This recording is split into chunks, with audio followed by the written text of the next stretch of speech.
Iya. Halo Sobat Intelektual, bertemu lagi di Elpos LKPE Podcast.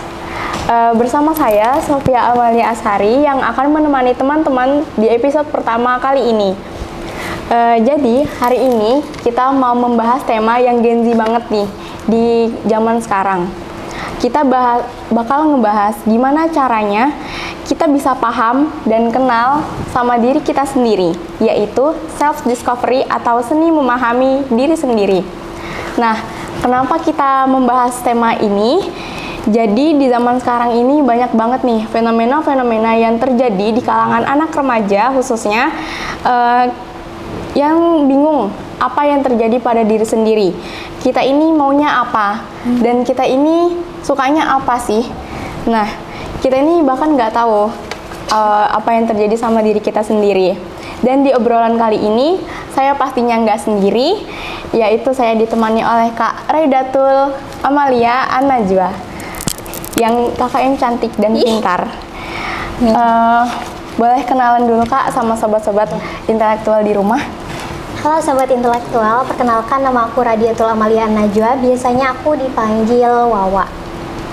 Sekarang aku mahasiswi semester 6 di program studi psikologi Universitas Mula Warman. Oh iya teman-teman, sekedar mengingatkan kalau podcast ini tayang di Spotify dan YouTube LKPE. Jadi teman-teman intelektual jangan lupa follow dan subscribe YouTube LKPE Podcast. Lanjut nih, aku mau nanya Kak, kakak kan kuliah di psikologi. Ya. Ada nggak sih Kak mata kuliah atau materi di kampus yang ngebahas tentang self discovery ini sendiri? Karena saya sendiri kan di FEB ini nggak ada ngebahas tentang hal begini. Nah, kalau kakak sendiri gimana di psikolog? Kalau di psikologi Unmul ya, itu yang benar-benar nyebutin self discovery itu mungkin nggak ada, cuman secara tidak langsung itu ada. Jadi di semester 1 itu ada yang namanya matkul aktualisasi diri. Jadi aktualisasi diri itu tentang bagaimana sih kita paham sebenarnya diri kita itu apa, maunya apa, dan sebenarnya potensi apa sih yang harus kita capai untuk akhirnya kita bisa sampai di proses aktualisasi diri itu. Karena kalau di psikologi itu kebutuhan manusia tuh ada piramidanya teman-teman. Di paling bawah itu ada basic needs, terus yang paling atas itu ada yang namanya aktualisasi diri. Jadi sebenarnya self discovery itu salah satu proses untuk kita mencapai aktualisasi diri itu sendiri. Gitu deh. Nah, kalau menurut kakak sendiri self discovery itu apa sih Kak? Kalau menurut aku pribadi ya, self discovery itu lebih ke bagaimana sih kita paham sama diri kita, terus tentang gimana sih aku tuh bisa ngerti ini tuh beneran aku nggak, ini tuh beneran aku yang ori nggak sih, atau ini tuh kayak ada polesan-polesan dari mungkin orang-orang luar yang memengaruhi aku kayak gitu. Oh, oke. Kakak itu punya kebingungan nggak sama diri sendiri? Misalnya kayak malam nih tidur, nah kayak nanti aku masa depannya gimana ya? Kayak cita-citaku nih apa sih? Kayak gitu. Ada nggak sih Kak? Ada lah pasti ya, karena itu common issues banget teman-teman. Jadi dalam proses self discovery itu kita nggak bisa instan, jadi pasti ada yang namanya proses, dan itu butuh waktu yang dibilang nggak sebentar gitu. Ada orang yang mungkin butuh kayak bertahun-tahun, yang bahkan sampai berpuluh-puluh tahun itu pasti ada. Kalau aku kebingungan ya pasti ada ya. Kayak apalagi puncaknya itu pas sebelum masuk kuliah. Kayak banget. Kelas-kelas 12 gitu kan, apalagi kayak deket-deket UTBK itu udah kayak bingung banget. Kira-kira aku pilih psikologi itu udah bener atau enggak? Kira-kira ini tuh beneran yang aku mau nggak sih? Atau ini tuh kayak cuma gara-gara aku sering lihat sosmed, terus ada banyak konten-konten tentang mental health gitu kan. Dan sampai sekarang itu juga masih ada. Mungkin kita langsung ke main topiknya aja ya Kak. Menurut kakak tuh gimana sih cara kakak kenal sama diri kakak sendiri? Kayak kan kita cukup membingungkan ya. Kadang tuh orang lain tuh lebih kenal sama diri kita sendiri dibanding kita mengenal diri kita sendiri. Nah, padahal yang nemenin kita sampai sekarang itu kan selalu diri kita sendiri kan, bukan teman-teman atau orang lain. Jadi lebih ke caranya. Kalau aku pribadi caranya itu ya dengan pelan-pelan dari hal yang kecil dulu. Kira-kira sesimpel aku suka makan apa, atau mungkin aku suka minum apa, aku nggak suka makanan apa, aku nggak suka minuman apa, terus mungkin aku nyaman di kondisi yang kayak gimana, atau aku nggak nyaman di kondisi yang seperti apa. Terus juga kayak misalnya aku suka matkul apa, aku nggak suka matkul apa, karena itu kan juga penting banget untuk aku kedepannya akan kayak gimana. Itu begitu sih caranya, mulai dari yang kecil dulu, karena kita dalam proses self discovery itu anggaplah kayak puzzle. Jadi puzzle itu kan sebelum jadi satu itu kan pasti ada bagian-bagian yang harus kita susun dulu. Jadi dari yang kecil-kecil dulu, terus nanti akhirnya pasti akan ada masanya ketika itu tuh udah bisa kita lihat secara keseluruhan kayak gitu. Jadi ya itu, mulai dari yang kecil dulu. Ingat teman-teman, mulai dari yang kecil dulu. Gitu. Nah, lanjutnya kita masuk ke sesi Q&A ya Kak, karena dari sobat-sobat intelektual nih banyak banget nih yang mau nanya ke anak psikolog nih.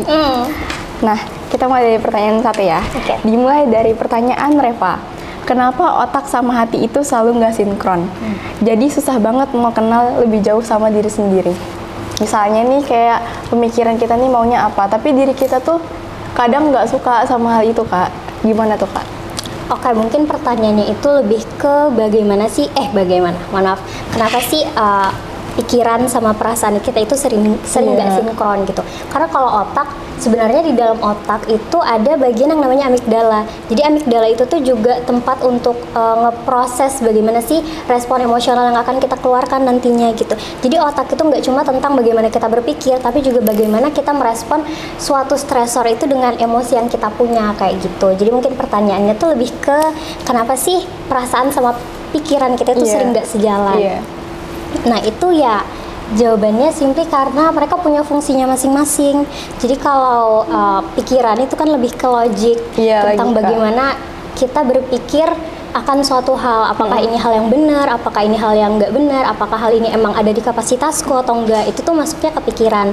Sedangkan kalau perasaan itu lebih ke emosional. Jadi lebih ke aku nyaman gak sih ngelakuin ini, kira-kira aku seneng gak ngelakuin ini. Jadi karena ada perbedaan itu mungkin makanya kenapa dia sering gak sinkron. Jadi yang perlu ditekankan adalah jangan pilih salah satunya, jangan pilih aku ngikut perasaan gak ya, aku ngikut pikiran gak ya, jangan pilih salah satunya. Karena kalau salah satunya dominan itu kan agaknya bahaya ya gitu. Bisa jadi kita lebih mengedepankan pikiran kita, tapi kebutuhan emosional kita itu tidak terpenuhi. Terus bisa juga kita lebih pilih apa yang bikin kita senang, tapi ternyata pada kenyataannya itu nggak baik. Kayak mungkin misalnya ada apa ya yang bikin kita senang tapi itu nggak baik, mungkin judi, mungkin kayak gitu, semacam hal kayak gitu. Makanya perlu untuk menyeimbangkan antara pikiran sama perasaannya itu, jangan berat di salah satunya. Oke, makasih Kak. Pertanyaan kedua. Aku sering nyibukin diri supaya nggak punya waktu buat overthinking, tapi malah jadi toxic productivity. Nah, aku sendiri pun kadang juga kayak gitu. Gimana Kak? Jadi berarti melakukan hal produktif itu sebagai pelarian gitu ya, biar tidak kepikiran apa-apa yang mungkin akan merugikan. Jadi sebenarnya overthinking itu apa sih? Apa aja? Kalau aku sendiri ya, menurutku overthinking itu pemikiran yang diciptakan oleh diri sendiri, yang terlalu melebih-lebihkan, yang aslinya tuh orang lain tidak peduli, tapi kita selalu melihat sisi negatif dari diri kita sendiri. Betul banget. Jadi kira-kira kalau misalnya pikiran itu terus kita simpan, bagus atau enggak? Ya, jelas enggak. Enggak. Jadi sebenarnya pengalihan rasa tidak nyaman ke hal-hal produktif itu nggak apa-apa sebenarnya ya. Tapi kalau ternyata itu akan berakibat buruk ke diri kita sendiri, atau mungkin kita kayak capek, kita sendiri kewalahan, nah itu yang perlu direnungkan lagi, kira-kira kita melakukan itu tuh atas dasar apa. Nah kalau overthinking itu kan dia melibatkan pemikiran, kita melibatkan proses berpikir. Sedangkan aku sudah bilang tadi sebelumnya kalau pikiran itu kan berkaitan juga sama perasaan, itu harus diseimbangkan. Kalau pikiran itu walaupun itu ditekannya biar kita nggak kepikiran lagi, tetap aja nggak bagus kan. Kalau dia depres terus juga kalau overthinking itu kan berkaitan juga sama kecemasan. Kalau kecemasannya juga depres, nah itu bakal ada potensi nanti dia akan meledak tiba-tiba gitu. Kalau misalnya meledak tiba-tiba kan kita bingung juga mau ngapain. Sebenarnya itu konsekuensi dari lari dari pikiran itu. Nah, jadi kalau belum sampai toxic productivity ya bisa dipilah-pilah lagi, kira-kira mana sih yang benar-benar mampu aku kerjakan, kira-kira aku lagi di kapasitasku nggak untuk ngelakuin ini, kayak gitu. Jadi kalau sudah terlanjur ya itu tadi, coba cari bantuan. Makanya kan kita manusia tuh makhluk sosial. Iya. Jadi makhluk sosial itu bukan berarti kita maksud sebagai makhluk sosial Iya. itu kita pasti butuh yang namanya support system kan. Iya, banget. Paling nggak 2 lah. Kalau Iya. misalnya satunya lagi nggak available untuk kita gitu Iya, kan, pergi ke yang satunya lagi gitu. Jadi kalau sudah terlanjur toxic productivity ya mungkin bisa cari bantuan, karena cari bantuan itu bukan berarti kamu lemah, seperti itu. Kemudian salah satu cara yang lain yang mungkin juga aku terapkan ya, karena walaupun nggak toxic productivity tapi akhir semester itu kan cukup apa ya, maksudnya masuk semester akhir itu kan cukup hektik banget Iya, gitu kan. Jadi banget. yang aku lakukan biar aku tetap waras itu paling nggak sisakan 5 menit dalam satu hari itu untuk bahagia. Walaupun di hari itu tuh jelek banget, sejelek-jeleknya, itu sisakanlah 5 menit, paling nggak kamu bikinlah bahagiamu sendiri. Kayak ya ngapain kayak Ya, gitu. self reward lah mungkin. Self reward bisa gitu. Makan es krim, apapun itu. Iya. Self reward itu penting nggak sih Kak? Self reward penting banget guys. Jadi self reward itu bisa jadi penguat untuk kita ngelakukan sesuatu lagi ke depannya, kayak gitu. Karena kalau misalnya kita di reward kan kita pasti kayak senang nih, bangga. aku mau giniin lagi nih. Iya. Itu sebenarnya bentuk apresiasi juga ke diri sendiri. Karena kan kita nggak bisa ya berharap orang lain tuh akan selalu ngasih apresiasi ke kita. Jadi setidaknya kitalah yang mengapresiasi diri. Seperti itu. Lanjut ke pertanyaan ketiga. Oke. Gimana sih Kak cara taunya keputusan yang kita ambil itu kemauan kita atau orang lain? Cara untuk tahu sebenarnya keputusan itu kemauan kita atau kemauan orang lain. Kalau aku biasanya aku pikirkan lagi, kalau aku ngelakuin ini itu karena emang dasarnya aku yang mau, atau aku pengen dipuji orang lain, atau aku pengen lihat reaksinya orang lain kalau aku melakukan hal ini, kayak gitu. Jadi kalau ngambil keputusan tuh kan nggak bisa langsung diambil gitu aja kan. Iya. Direnungkan dulu, Dipikirin dulu. Aku tuh biasanya kayak gini. Kalau misalnya aku di dunia ini tinggal sendiri gitu, nggak ada lagi orang lain di sekitarku, kira-kira aku bakal tetap ngelakuin itu atau enggak? Kalau ternyata aku bakal tetap ngelakuin itu, ya aku lanjutkan. Tapi kalau ternyata aku cuma pengen reaksi dari orang lain, ya ngapain gitu. Jadi coba dipikirkan kira-kira itu emang dasarnya kemauan kamu, atau kamu pengen lihat reaksinya orang lain ketika kamu ngerjakan itu. Gitu deh. Tapi kan kadang kita tuh nggak enakan gitu Kak sama orang lain, kayak kita ini sebenarnya nggak mau tapi kita ini nggak enak, jadi kita iyain deh. Nah itu tuh bagus atau enggak sih Kak? Bagus atau enggak? Karena kan secara nggak langsung kita nyenangin orang itu, tapi ya secara nggak langsung juga itu nyiksa diri kita sendiri. Nah, itu kenapa kita butuh self discovery, guys. Nah, self discovery itu kan tentang bagaimana sih kita paham sama diri kita. Iya. Ini kita nggak sih yang mau. Ini tuh emang aku secara sukarela nggak ngelakuinnya, kayak gitu. Nah, kalau kita sudah punya self discovery yang baik, itu kita bakal terbangun konsep diri yang baik juga. Nah, kalau konsep diri itu sudah terbangun dengan baik, kita bisa jadi paham kira-kira ini bisa nggak aku ambil, kira-kira ini mungkin nggak kalau aku lakukan sekarang, kayak gitu. Jadi lebih ke self discovery itu bisa ngebantu kita untuk paham boundaries, bisa paham batasan-batasan yang kita punya gitu loh sebagai manusia. Karena gini teman-teman, kan cara kerja dunia tuh cepet banget ya. Iya, Kita emang. kalau diam sebentar itu kita bisa ketinggalan. Jadi makanya kita butuh batas-batasan itu. Nah, selain itu kita kan juga di dunia ini kita hidup tuh pasti punya peran-peran kan. Peran sebagai anak, Iya, peran sebagai, masing-masing. mungkin sebagai saudara, Iya. sebagai mahasiswa, dan itu banyak sekali. Nah, kalau kita punya self discovery yang baik, kita paham konsep diri kita apa, kita bisa membatasi kira-kira peranku yang ini tuh sampai mana, biar tuh nggak lebih dari itu. Kalau misal nih contohnya kayak people pleaser gitu, misalnya kita temenan kan, terus aku lagi nggak enak nih hatiku, aku lagi hari ini aku lagi nilaiku jelek gitu-gitu lah, pokoknya aku ditimpa masalah bertubi-tubi, terus tiba-tiba kamu datang ke aku mau curhat dong gitu, kamu bakal, kalau jadi aku kamu bakal gimana? Kalau lagi sedih-sedih banget ya, mungkin sedikit cerita keluh kesah hari ini aja, karena itu meringankan banget kalau di aku sendiri ya. Itu benar-benar ngebuat kita ada teman cerita, jadi secara nggak langsung pemikiran yang ada di aku tuh berkurang. Oke, itu bisa. Tapi kalau konteksnya aku lagi ada masalah, terus kamu juga lagi ada masalah, terus kamu mau cerita ke aku, itu kan jadinya kayak aku bakal bingung, aduh ini aku terima nggak ya ceritanya, soalnya aku juga lagi berat hari ini, kayak gitu kan.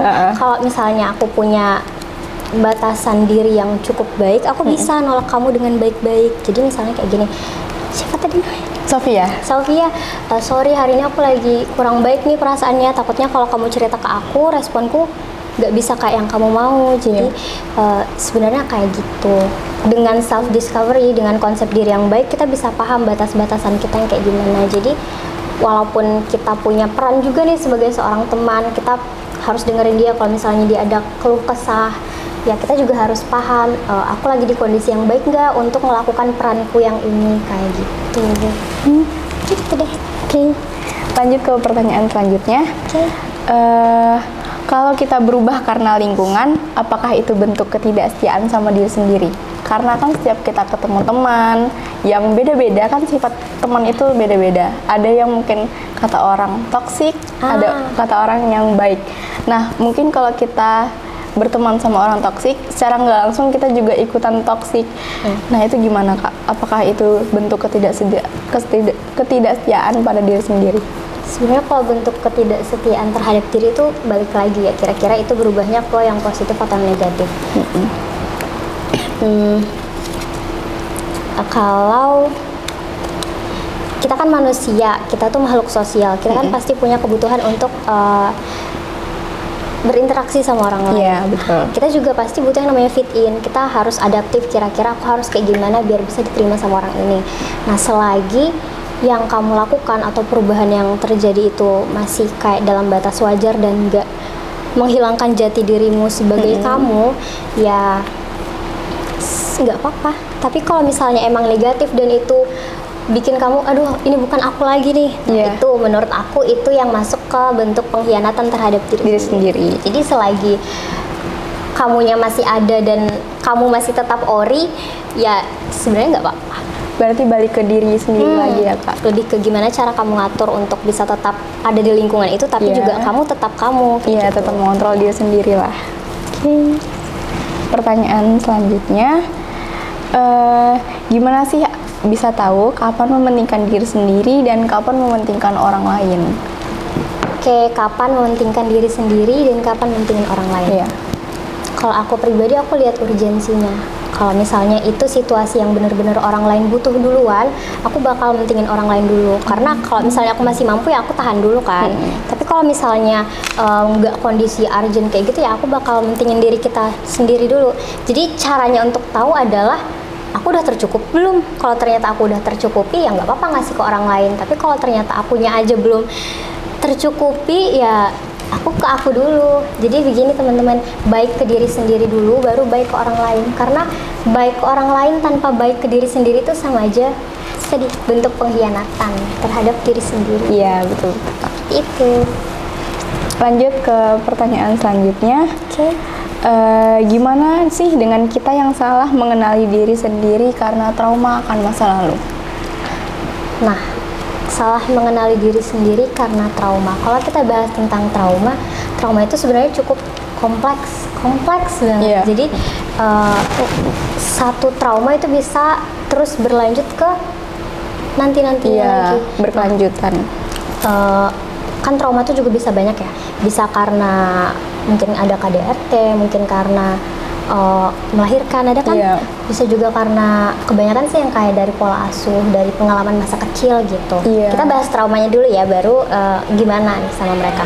Kalau di psikologi itu ada yang namanya psikoanalisis. Jadi di teori psikoanalisis itu manusia kita itu terbentuk dari apa yang terjadi di masa kecil kita. Gitu. Kalau masa kecil kita tidak baik, akan ada potensi kita juga tidak akan baik di masa yang akan datang. Jadi semua pengalaman masa kecil itu bakal memprediksi kita tuh akan seperti apa nantinya. Makanya kadang anak-anak yang orang tuanya itu cukup otoriter, yang mungkin nggak ngasih kasih sayang, itu berpotensi untuk ada narasi negatif sendiri di kepalanya, karena mereka merasa idealnya orang tua mungkin emang seperti ini. Takutnya mereka berkembang dan ketika mereka jadi orang tua itu dia juga akan seperti itu ke anaknya. Nah, kalau begitu kan bahaya kan, karena traumanya tidak diobati dengan baik ya. Jadi kalau misalnya traumanya itu masih ada sampai sekarang dan itu mengganggu keberfungsianmu sebagai individu, nah itu sudah saatnya untuk pergi ke profesional, mungkin ke psikolog. Karena kalau trauma dibiarkan aja tanpa kamu paham regulasinya gimana, itu bahayanya ke diri kamu sendiri juga nantinya. Jadi kalau misalnya butuh kontak atau kenalan untuk pergi ke psikolog, aku hubungi aku ya. Kalau sendiri ada kenalan psikolog gitu? Di psikologi banyak psikolog, nggak semuanya psikolog. Nah, kalau misalnya kan banyak nih anak-anak yang dari broken home, nah itu kan pasti butuh kayak teman cerita. Nah, mungkin anak-anak broken home tuh butuh nggak sih Kak pergi ke psikolog gitu? Selagi kamu merasa kamu bisa handle, itu sebenarnya nggak apa-apa. Tapi kalau itu sudah mengganggu keseharian kamu, mungkin kamu jadinya sedih terus, benar-benar nggak ada senangnya sama sekali, terus kamu benar-benar tertekan ada di rumah, boleh pergi ke psikolog. Nggak ada salahnya pergi ke psikolog. Ke psikolog itu bukan cuma untuk skizofrenia ya teman-teman, jadi siapa saja boleh ke psikolog. Lanjut ke pertanyaan terakhir dari Kak Nabila. Gimana sih Kak cara mengetahui kelebihan yang ada dalam diri kita sendiri, biar kalau ditanya sama orang lain kelebihannya apa, kita jadi tahu jawabannya apa.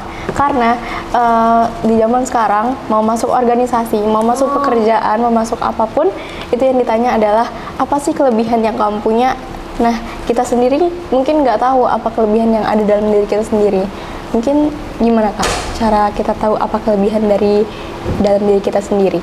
Itu common issues ya, berarti banyak banget orang yang ngerasa kayak gitu. Apalagi kalau misalnya ada kertas refleksi diri, terus ada kolom tentang tuliskan 3 kelebihan dirimu. Kalau misalnya nggak tahu itu ya itu yang bahaya. Nah, kalau menurutku pribadi ya, cara untuk mengetahui kelebihan kita, pertama, kelebihan itu bukan berarti kamu harus expert atau kamu harus profesional di bidang itu enggak. Jadi mungkin sesimpel kamu bisa masak, terus mungkin bisa merajut, terus mungkin bisa ngedit, itu ya maksudnya angka kelebihan. Jadi yang kedua, kelebihan itu bukan berarti kamu harus lebih baik dari orang lain. Misal aku bisa ngedit, terus kamu juga bisa mengedit, tapi kamu lebih bagus nih dari aku. Ya bukan berarti aku nggak punya kelebihan itu kan, kayak gitu. Jadi orang lain atau kompetensi orang lain itu bukan jadi tolak ukurnya. Terus yang ketiga, coba dieksplor. Karena ada banyak banget di dunia ini yang harus kita coba gitu. Kadang tuh kita udah punya skillnya, cuman karena kita nggak coba, kita jadi nggak tahu kalau ternyata kita tuh bisa yang itu, kayak gitu. Jadi kesimpulannya ada 3. Kelebihan itu bukan tentang bagaimana kamu expert atau profesional di bidang itu. Terus yang kedua, kelebihan itu bukan berarti kamu harus lebih baik dari orang lain. Terus yang ketiga, coba dieksplor lagi karena ada banyak yang harus kita coba. Seperti itu.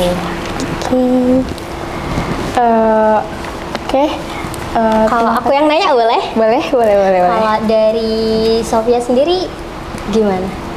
Kira-kira udah ada di tahap self discovery yang seperti apa? Apakah masih bingung atau mungkin kamu udah paham tentang dirimu sendiri kayak gitu? Oke.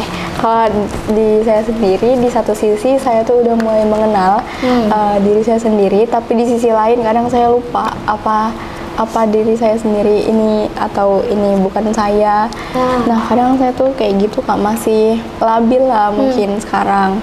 Jadi kadang kayak masih mentingkan teman dibanding diri sendiri. Kalau misalnya capek nih, tapi teman butuh ada saya di situ, mau nggak mau saya tuh mau, karena nggak enak. Nah, jadi orang nggak enakan, khususnya saya kayak gitu. Itu proses teman-teman. Everything takes time. Gitu. gitu.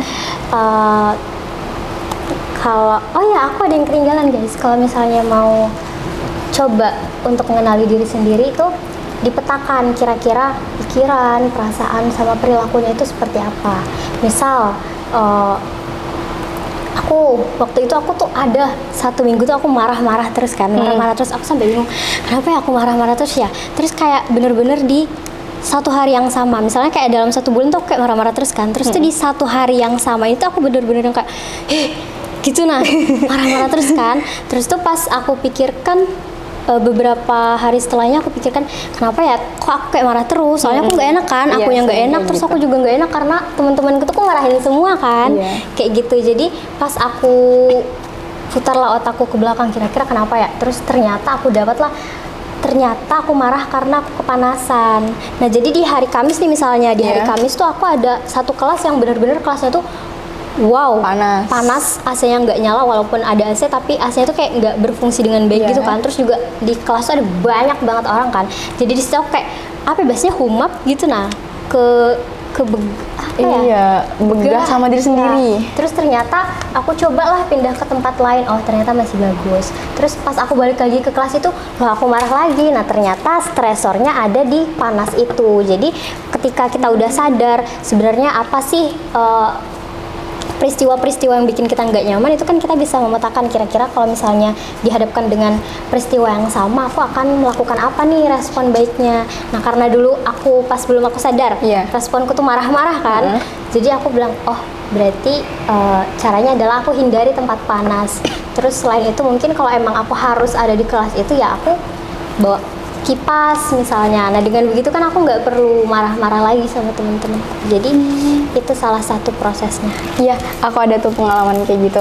Contohnya kalau aku dimakan sih, kalau misalnya di kampus nih lagi lapar banget, itu bisa marah-marah sama siapapun karena lagi nggak mood, lagi nggak pengen diganggu, nggak mau diajak ngomong. Tapi habis makan itu tuh moodnya langsung bagus lagi, baik lagi. Jadi karena aku udah tahu sumber masalahnya itu ada di makan, di perut kosong. Jadi kalau temanku ngajak aku ngomong di saat aku lagi nggak butuh dia, lagi lapar khususnya, jadi aku suruh dia diam dulu. Kayak aku bilang aku lagi lapar, tunggu aku makan baru kamu boleh cerita. Jadi kayak gitu sih kalau aku. Jadi prosesnya udah kelihatan. Iya. Oke Kak. Nggak terasa udah di ujung acara sama Kak Raidatul. Seru banget sih Kak, menurut Kakak gimana? Seru, aku seneng karena kegiatanku akhir-akhir ini paling cuma kelas, proposal gitu aja. Jadi datang ke sini terus ngobrol itu new experience. Udah ada persiapan mau KKN Kakak atau belum? Nah, tadi tuh barusan ada kayak surat edaran KKN. Kalau KKN Kakak pengennya di mana nih? Nah, aku belum tahu karena aku bukan orang sini guys, jadi aku nggak tahu kira-kira tempat mana sih yang bagus, mana sih yang cocok buat aku gitu. Oke. Terakhir nih Kak, pesan dan kesan untuk sobat intelektual yang ada di rumah apa Kak? Pesannya adalah good thing takes time guys. Jadi untuk ada di puncak self discovery itu kita butuh waktu yang panjang, jadi nggak bisa instan. Nah jadi kalau untuk pesannya, coba dipahami dirinya sendiri, jangan pengennya langsung kayak gitu. Coba untuk dipikirkan kira-kira polanya itu kayak gimana, yang disuka apa, yang nggak disuka apa, yang nyaman dilakukan apa, yang nggak nyaman dilakukan apa.